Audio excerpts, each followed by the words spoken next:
हाल ही में केंद्र सरकार ने 2025-26 में होने वाली राष्ट्रीय जनगणना में जातिगत गणना को शामिल करने का फैसला किया है, जिसने राजनीतिक और सामाजिक हलकों में हलचल मचा दी है।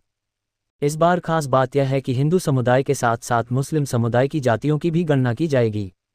ये निर्णय न केवल सामाजिक न्याय के दृष्टिकोण से महत्वपूर्ण है, बल्कि इसके पीछे गहरे राजनीतिक निहितार्थ भी छिपे हैं। राजीव रंजन, एक प्रमुख राजनीतिक विश्लेषक, इस फैसले के पीछे के गेम प्लान को समझाने की कोशिश करते हैं। मुसलमानों की जाति जनगणना का मकसद भारत में मुस्लिम समुदाय को अब तक जनगणना में एक धार्मिक समूह के रूप में गिना जाता था, लेकिन उनकी आंतरिक सामाजिक संरचना, जैसे अशरफ, अजलाफ और अर्जाल जैसी श्रेणियों पर आधिकारिक डेटा नहीं होता था। राजीव रंजन के अनुसार मुस्लिम समुदाय में भी हिंदू समाज की तरह जातिगत विभाजन मौजूद है, जो सामाजिक और आर्थिक असमानताओं को दर्शाता है। इस गणना का उद्देश्य इन समूहों की सामाजिक आर्थिक स्थिति को समझना और नीतियां बनाने में मदद करना है। उदाहरण के लिए, शिया, सुन्नी, अहमदिया या बरेलवी जैसे संप्रदायों के साथ साथ उनकी उपजातियों की गणना से सरकार को यह समझने में मदद मिलेगी कि कौन से समूह सबसे ज़्यादा वंचित हैं। राजनीतिक गेम प्लान राजीव रंजन बताते हैं कि यह फैसला भारतीय जनता पार्टी बीजेपी की रणनीति का हिस्सा हो सकता है। बीजेपी पर लंबे समय से विपक्षी दल, खासकर कांग्रेस और राष्ट्रीय जनता दल आरजेडी, जातिगत जनगणना की मांग को लेकर दबाव डाल रहे थे। राहुल गांधी ने इसे चुनावी मुद्दा बनाया था और बिहार में नीतीश कुमार की जाति सर्वेक्षण की सफलता ने बीजेपी को इस मुद्दे पर रुख बदलने के लिए मजबूर किया।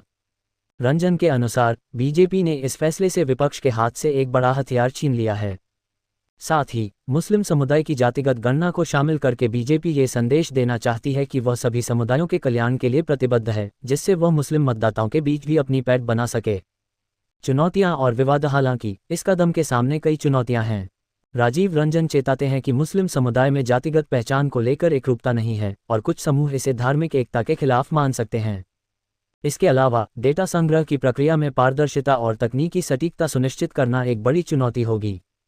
बिहार के जाति सर्वेक्षण में 214 जातियों की गणना की गई थी, लेकिन राष्ट्रीय स्तर पर यह प्रक्रिया और जटिल होगी।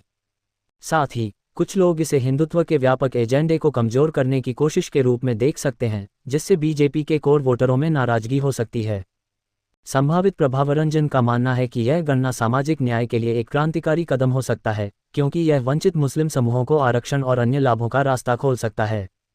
साथ ही ये राजनीतिक दलों को अपने वोट बैंक को फिर से परिभाषित करने के लिए मजबूर करेगा।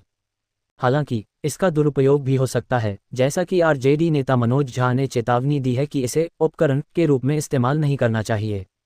निष्कर्ष। मुसलमानों की जाति जनगणना का फैसला एक तीर से कई निशाने साधने की कोशिश है। ये सामाजिक समावेशन को बढ़ावा दे सकता है, लेकिन इसके पीछे का गेम प्लान स्पष्ट रूप से राजनीतिक है।